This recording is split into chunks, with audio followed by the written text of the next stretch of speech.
గడిచిన నెల రోజులుగా సమగ్ర శిక్ష అభియాన్ ఉద్యోగులు నిరవధిక సమ్మె చేస్తున్నా ప్రభుత్వం పట్టించుకోకపోవడం దారుణమని ఉపాధ్యాయ ఎమ్మెల్సీ అభ్యర్థి జగ్గు మల్లారెడ్డి అన్నారు. సిద్దిపేట జిల్లా కలెక్టరేట్ కార్యాలయం వద్ద సమ్మె చేస్తున్న సమగ్ర శిక్ష అభియాన్ ఉద్యోగులకు ప్రైవేట్ పాఠశాలల యాజమాన్య సంఘం నాయకులతో కలిసి సంఘీభావం తెలిపారు. సందర్భంగా మీడియాతో మాట్లాడారు.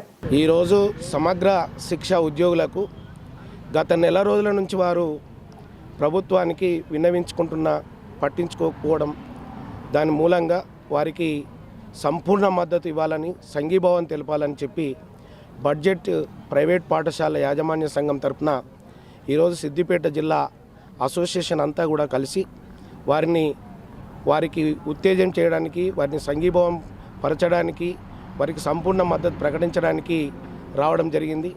వాస్తవానికి ప్రభుత్వానికి, విద్యా వ్యవస్థకు ఒక వారధి వ్యవస్థనే సమగ్ర శిక్ష ఉద్యోగులు. మరి ఇలాంటి ఉద్యోగులను పట్టించుకోకపోవడం చాలా దారుణం. ప్రభుత్వం కూడా గత నెల రోజుల నుంచి ఎందుకు మొండి వైఖరి వహిస్తుందో కూడా అర్థం కావడం లేదు. ఇది వాళ్ళు చెప్పినటువంటి విషయమే. ప్రతిపక్షంలో ఉన్నప్పుడు గౌరవనీయులు ఇప్పుడు రాష్ట్ర ముఖ్యమంత్రి రేవంత్ రెడ్డి గారు, సీతక్క గారు, మంత్రివర్యులు వీరంతా కూడా ఒకప్పుడు వీరు తొలి దశలో వీరు ఈ విధంగా కార్యక్రమాలు చేసినప్పుడు వీరికి సంపూర్ణ మద్దతు ప్రకటించి, మేము అధికారంలోకి వస్తే ఛాయదాయనంత సమయంలో పరిష్కరిస్తాం, ఒక 5 నిమిషాలలో ఇది ఎంత సమస్య మాకు ఒక లెక్క కాదు, ప్రభుత్వం రావాలి, మీ సమస్యలన్నీ తీరుస్తాం, మిమ్మల్ని రెగ్యులరైజ్ చేస్తాం, మీకు తాత్కాలిక అనేటువంటి పదమే లేకుండా చేస్తామని చెప్పి హామీ ఇచ్చాను.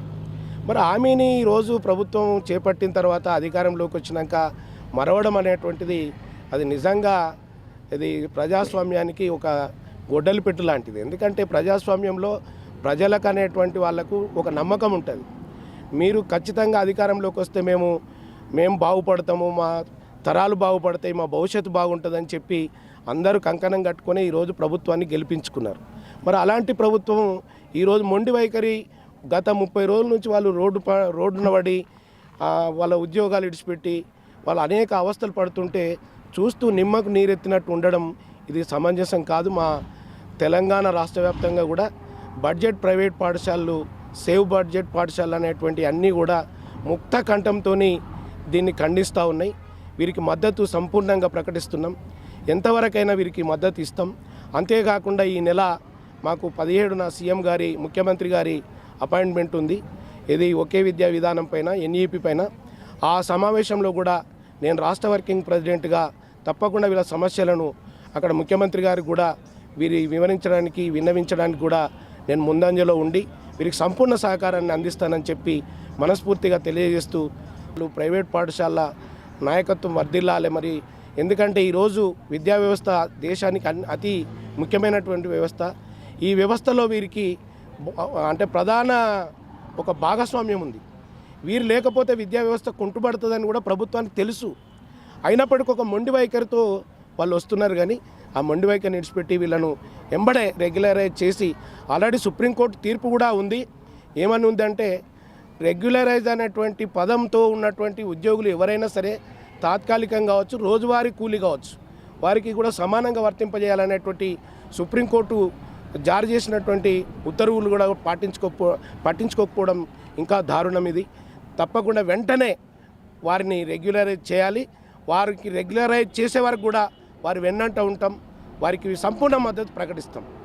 మేమందరం కూడా సిద్దిపేట సమగ్ర శిక్ష ఉద్యోగులము ఈ రోజుకి 20వ రోజు నిరవధిక సమ్మెలో ఉన్నామండి.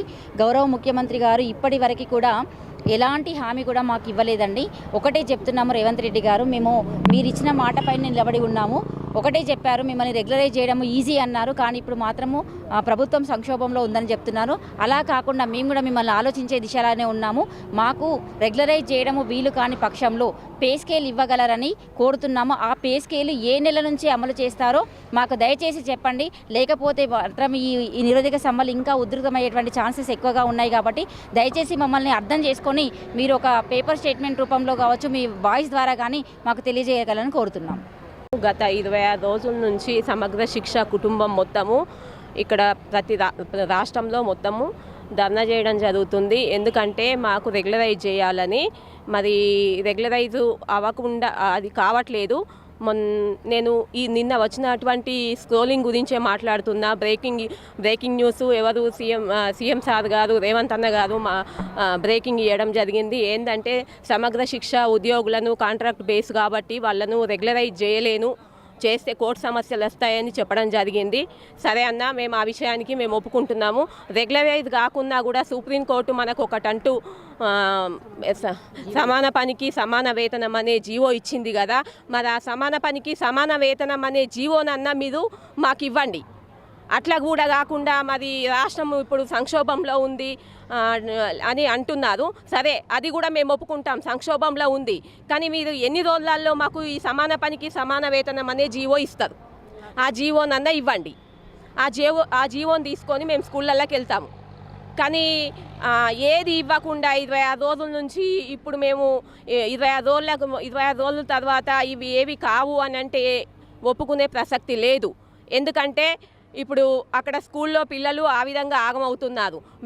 మాకు ఏం తీసుకోకుండా ఈ గత 20 సంవత్సరాల నుంచి వెట్టి చాకిరికే గురవుతున్నాం. మేము చాలని వేతనాలతోని సతమతం అవుతున్నాం మేము. కాబట్టి మాకు రేవంత్ అన్న గారు మాట ఇవ్వడం జరిగింది. గత ప్రభుత్వము మాకు మొండి వైఖరే చూపించింది.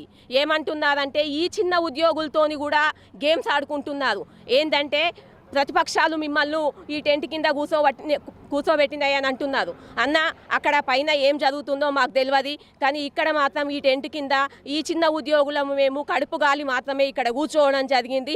ఈ పెద్ద పెద్ద ఎత్తుగడలు అనేటివి మాకు తెలియదు.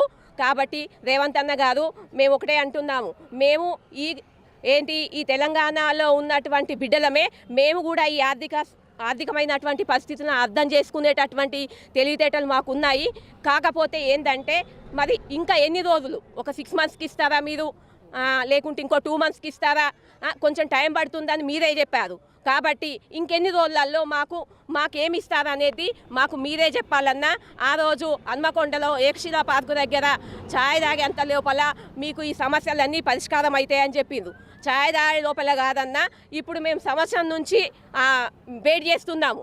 కాకపోతే మాకు ఏమి ఇవ్వకుండా, కనీసము ఏ విషయం చెప్పకుండా ఇప్పుడైతే విరమించండి మీరు, తర్వాత మాత్రము మేము ఆలోచిస్తామంటే అది ఎట్లా అవుతుందన్న? మేము అన్ని విషయాలు మీ సైడ్ నుంచి ఆలోచిస్తున్నాము. కాబట్టి అన్నయ్య గారికి, ముఖ్యమంత్రి అన్నయ్య గారికి ఒకటే చెప్తున్నాము, మాకంటూ ఎన్ని రోజులలో మీరు ఎంతవరకు పెంచగలుగుతారు, అదొక జీవో రూపకంగా కానీ, లేకుంటే పేపర్ రూపకంగా కానీ, లేకపోతే మీడియా రూపకంగా కానీ మీరు బహిరంగంగా మీ ద్వారా ఆ మాటను మేము వినాలనుకుంటున్నాము. ఆ మాట విన్న తర్వాతనే మేము ఈ ఉద్యమాన్ని ఆపుతాము. లేకపోతే ఏదైనా సరే అన్న, చావులైనా సరే ఈ ఉద్యమాన్ని మేము ఆపేదే లేదు.